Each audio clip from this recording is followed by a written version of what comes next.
Hello दोस्तों, स्वागत है आपका अपने यूट्यूब चैनल ई टारगेट क्लासेस पे। मैं वैश नारायण साहू आपके लिए फिर से एक बार लेके आए हूँ प्रैक्टिस टेस्ट नंबर 12, जो कि आज छत्तीसगढ़ का है। और छत्तीसगढ़ के साहित्य एवं साहित्यकार एवं जो रचनाएं हैं उनके बारे में आप सब आज हम देखने वाले हैं। तो दोस्तों, वीडियो में अंत तक बने रहिए और हमारे चैनल ई टारगेट क्लासेस को सब्सक्राइब कर दीजिए। साथ ही साथ बेल आइकन को भी क्लिक कर दीजिए ताकि हम जितना भी वीडियो बनाए वो आप तक जल्दी से जल्दी पहुँच सके। तो इसमें जो आज जो हम प्रैक्टिस करने वाले हैं, इसमें से जो व्यापम हो, चाहे पीएससी हो, चाहे छत्तीसगढ़ के लेवल का कोई भी एग्ज़ाम हो, उसमें एक से दो क्वेश्चन आना डेफिनेटली एकदम श्योर रहता है दोस्तों। तो इस वीडियो में अंत तक बने रहिएगा, क्योंकि इसमें जितने भी क्वेश्चन हैं वो बहुत ही इंपॉर्टेंट लेवल के क्वेश्चन हैं। तो चलिए स्टार्ट करते हैं। हमारा पहला क्वेश्चन है, छत्तीसगढ़ के प्रथम महाकाव्यकार है। महाकाव्यकार कौन है? तो महाकाव्य महाकाव्य मतलब जो महाकाव्य लिख के रचयिता होते हैं उनको ही महाकाव्यकार बोला जाता है। तो छत्तीसगढ़ के प्रथम महाकाव्यकार बोले तो प्रणयन जी। ऑप्शन नंबर बी इसका सही आंसर है। प्रणयन जी द्वारा जो है महाकाव्य लिखा गया है। तो इसमें जो है श्री राम कथा, श्री कृष्ण कथा, श्री महाभारत कथा, ये जितने भी महाकाव्य है ये प्रणयन जी द्वारा ही लिखा गया है। तो इम्पोर्टेंट है दोस्तों, ध्यान में रखिएगा। और प्रथम महाकाव्यकार किनको माना जाता है? प्रणयन जी को ही माना जाता है। नेक्स्ट क्वेश्चन है, सीताराम मिश्र द्वारा रचित सुरही गैया क्या है? देखिए, इंपॉर्टेंट क्वेश्चन है और ये क्वेश्चन ट्विस्टिंग क्वेश्चन है। मतलब आपको नॉर्मली पता ही होगा कि सीताराम मिश्र द्वारा सुरही गैया लिखा गया है, लेकिन ये कहानी, उपन्यास है, नाटक है, निबंध है, इसके बारे में हमको जानकारी नहीं होती। तो हमको एक क्वेश्चन से रिलेटेड ही ऐसे ही हमको हर तरफ से क्वेश्चन को याद रखना है। तो देखिए, जो सीताराम मिश्र जी है उनके द्वारा सुरही गैया रचित है, वो एक कहानी है दोस्तों, ध्यान में रखिएगा, कहानी है। और भी इसके अलावा जो कहानी है वो मैं बता देता हूँ। एक सुसग झन कुर्री सुरताले और एक तिरिया जन्म झंदे, ये दोनों जो है पालेश्वर शर्मा द्वारा लिखित है और वो भी एक कहानी ही है। कौन कौन सी है? सुसग झन कुर्री सुरताले और तिरिया जन्म झन दे। तो ये दोनों पालेश्वर शर्मा द्वारा लिखित है और जो कि एक कहानी है। इसके अलावा एक श्यामलाल चतुर्वेदी जी द्वारा लिखित है पर्रा भरलाई श्यामलाल चतुर्वेदी द्वारा लिखित है, वो भी एक कहानी ही है। तो याद रखिएगा, मैं जितना भी रचना और रचनाकार जो बता रहा हूँ उसको आप ध्यान में रखिएगा, क्योंकि ये बहुत ही इम्पोर्टेंट है। नेक्स्ट क्वेश्चन है, छत्तीसगढ़ी भाषा का उद्विकास किसके द्वारा किया गया? तो ये वेरी इंपॉर्टेंट क्वेश्चन है ये भी।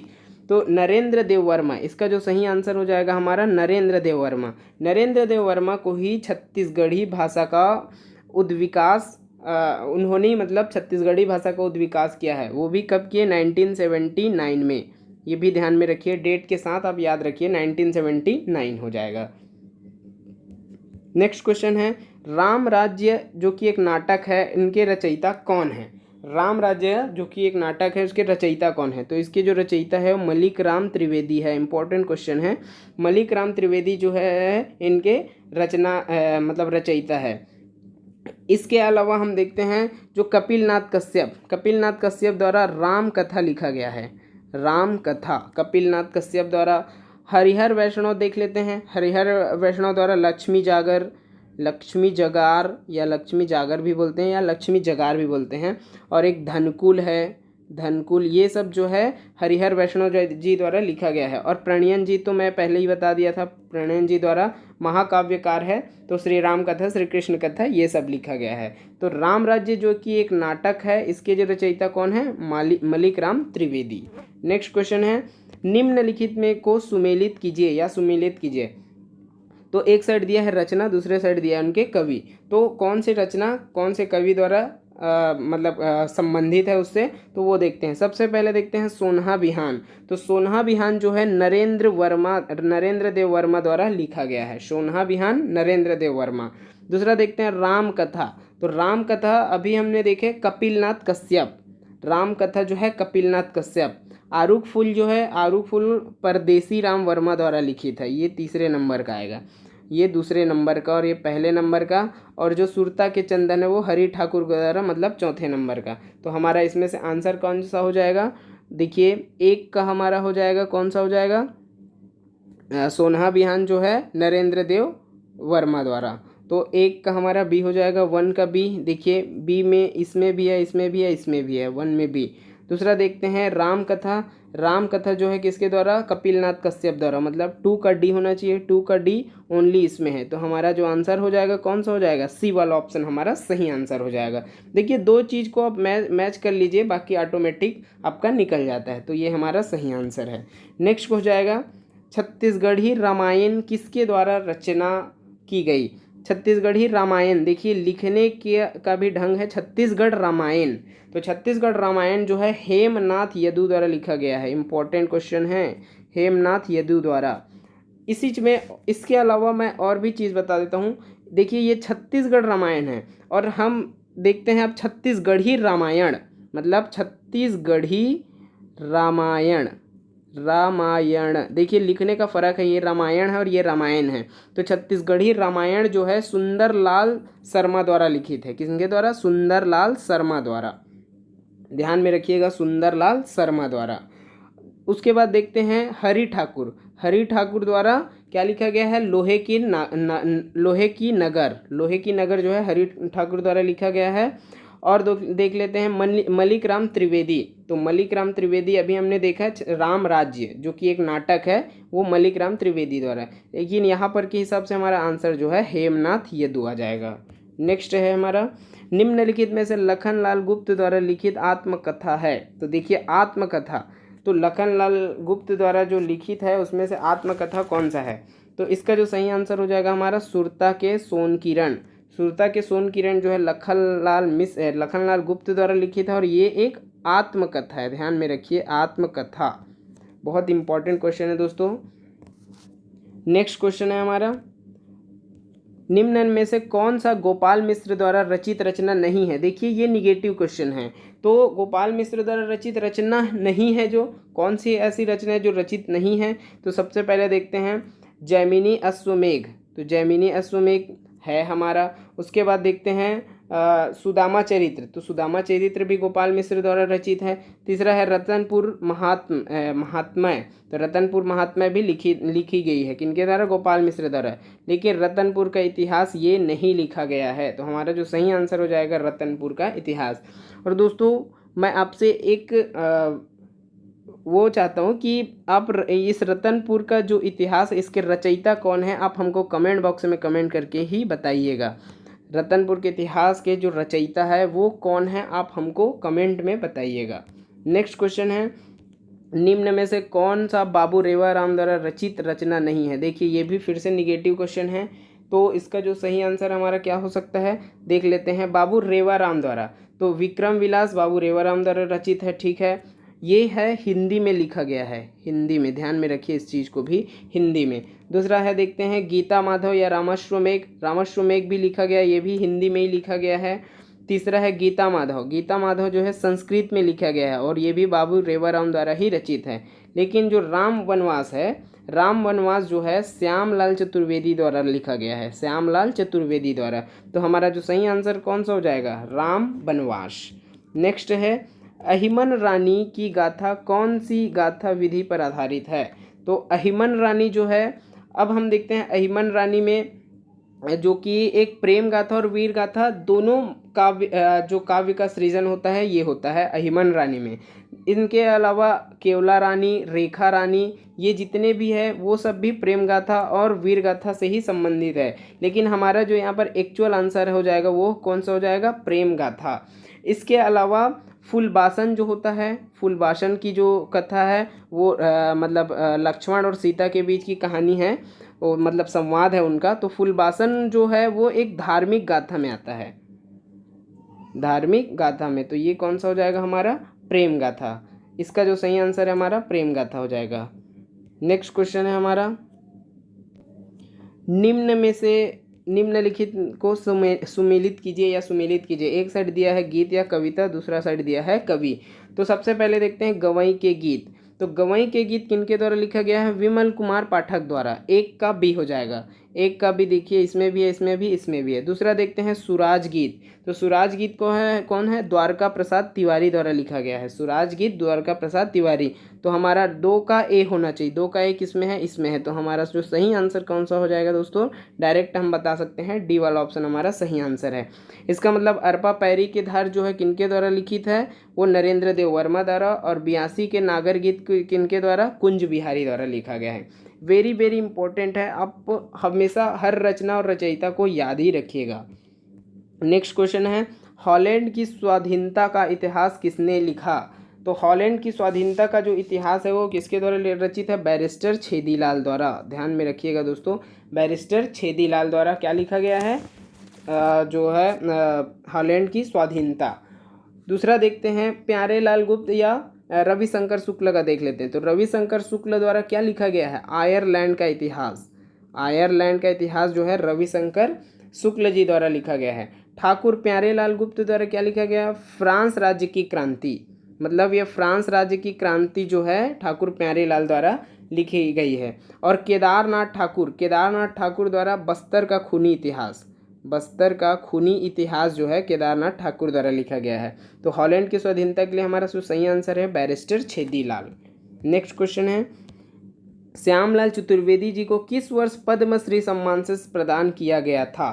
तो वेरी इंपॉर्टेंट क्वेश्चन है, क्योंकि जो श्यामलाल चतुर्वेदी जी है वो छत्तीसगढ़ी राजभाषा के प्रथम अध्यक्ष भी रह चुके हैं। छत्तीसगढ़ी राजभाषा आयोग के प्रथम अध्यक्ष कौन थे? श्यामलाल चतुर्वेदी जी। तो इनको जो है पद्मश्री कब मिला था? 2018 में मिला था। इनके साथ जो दामोदर गणेश बापट जी थे, दामोदर गणेश बापट, उनको भी 2018 में ही पद्मश्री मिला था, पद्मश्री अवार्ड से नवाजा गया था। तो जो श्यामलाल चतुर्वेदी जी उनको साहित्य के क्षेत्र में मिला था, साहित्यकार के क्षेत्र में। और जो दामोदर गणेश बापट है उनको समाज सेवक के रूप में मिला था, समाज सेवक के क्षेत्र में। इसके अलावा मैं एक चीज़ और बता देता हूँ कि जो 2019 में पद्मश्री छत्तीसगढ़ से किनको मिला था? अनूप रंजन चौधरी को मिला है, सॉरी अनूप रंजन पांडे को। अनूप रंजन पांडे जो कि लोक कला से संबंधित है। तो अनूप रंजन को 2019 में। और एक और चीज़ है इसमें से, मैं 2020 का भी बता देता हूँ। तो 2020 में किनको मिला था? मदन सिंह को।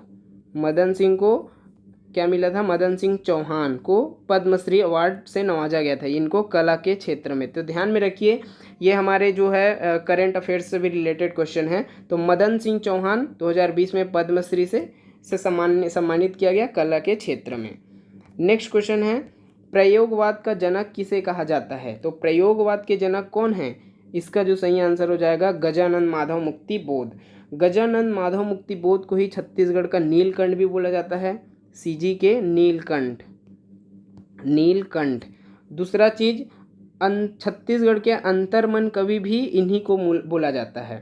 अंतर्मन कवि भी गजानन माधव मुक्ति बोध को ही बोला जाता है। अब इनकी रचनाएं देख लेते हैं। तो एक कामायनी पुनर्विचार, कामायनी एक पुनर्विचार ये है। दूसरा है साहित्य एक डायरी। तीसरा है चांद का मुंह टेढ़ा। ये सब जितने भी है वो गजानन माधव मुक्ति बोध द्वारा ही लिखित है। इनको और क्या क्या बोला जाता है? बोला हूँ मैं कि छत्तीसगढ़ के नीलकंठ, अंतर्मन के कवि, इनको ही बोला जाता है। और दूसरा प्रयोगवाद के जनक कौन है? गजानन माधव मुक्ति बोध। नेक्स्ट क्वेश्चन है, छत्तीसगढ़ के प्रथम समीक्षात्मक रचनाकार कौन है? तो प्रथम समीक्षात्मक रचनाकार कौन है? हमारे विनय कुमार पाठक। विनय कुमार पाठक कौन है? छत्तीसगढ़ के प्रथम समीक्षात्मक कार है। इनके द्वारा जो रचित है वो धान का कटोरा जो कि एक पत्रिका है, ठीक है। दूसरा छत्तीसगढ़ी लोक कथा जो कि एक कहानी है, ये भी इनके ही द्वारा लिखित है, विनय कुमार पाठक द्वारा।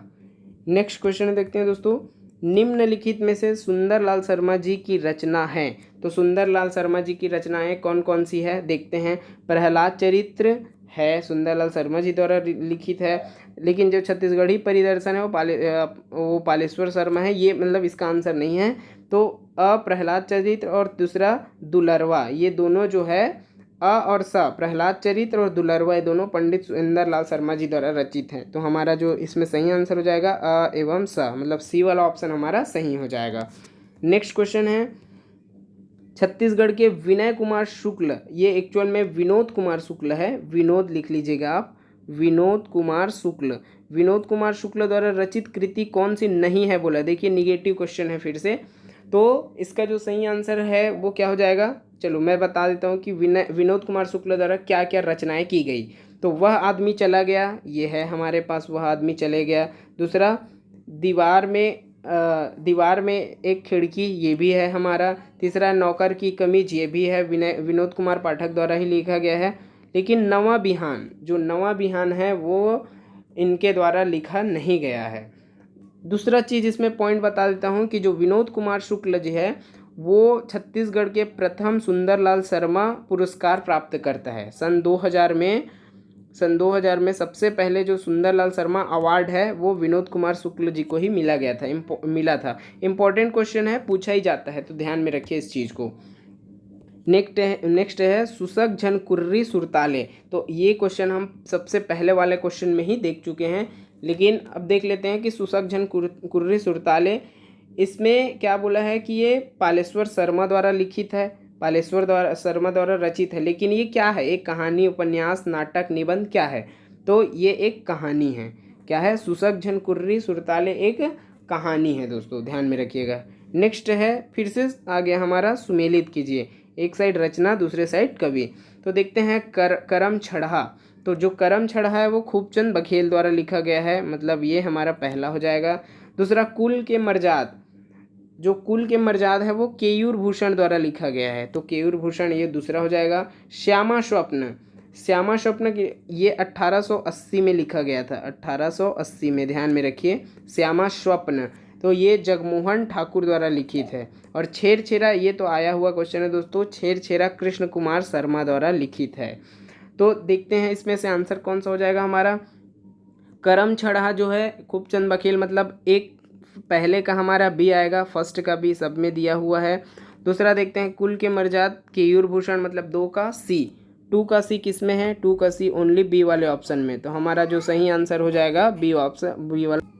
तो दोस्तों इसका हमारा जो सही आंसर हो जाएगा वो क्या देखें हम, करम चढ़ा का कौन सा हुआ हमारा, 1 का बी और 2 का हमारा सी हो जाएगा, तो हमारा बी वाला ऑप्शन जो है सही आंसर है। नेक्स्ट क्वेश्चन है हमारा, भूलन कांदा किसकी रचना है। इम्पोर्टेंट है, आया हुआ क्वेश्चन है, ये व्यापम या पीएससी में किसी भी एग्जाम में पूछा ही गया है। तो भूलन कांदा किनके द्वारा लिखी गई है, संजीव बख्शी द्वारा भूलन कांदा लिखा गया है। तो ये जितने भी क्वेश्चन हैं दोस्तों बहुत ही इंपॉर्टेंट है, इनमें से एक क्वेश्चन आना बहुत एकदम डेफिनेटली श्योर है, इस चैप्टर से क्वेश्चन आना। नेक्स्ट ये है, देख लेते हैं, एक और क्वेश्चन है, दहाड़ते परिवेश किसकी रचना है। इम्पोर्टेंट है, वेरी इंपॉर्टेंट है। तो आप इसका आंसर जो है कमेंट बॉक्स में हमको कमेंट करके बताइएगा दोस्तों कि दहाड़ते परिवेश की रचनाकार कौन है, किन्होंने इनकी रचना की है। तो दोस्तों वीडियो अच्छा लगे तो ज़्यादा से ज़्यादा शेयर कीजिए, लाइक कीजिए और हमारे चैनल ई टारगेट क्लासेस को सब्सक्राइब कर दीजिए। ई टारगेट क्लास को सब्सक्राइब करना बिल्कुल भी ना भूले दोस्तों, और ज़्यादा से ज़्यादा शेयर कीजिए ताकि हमारा जो वीडियो है वो ज़्यादा लोगों तक पहुंच सके, ताकि जितने भी लोग हैं, जितने भी स्टूडेंट्स जो कि तैयारी कर रहे हैं कंपटीशन एग्ज़ाम की, वो इसका ज़्यादा से ज़्यादा फ़ायदा उठा सकें। तो दोस्तों मिलते हैं हम नेक्स्ट वीडियो में, और हमको ऐसे सपोर्ट बनाइए रखिए, हमको ऐसे मोटिवेशनल देते रहिए आप। Thank you.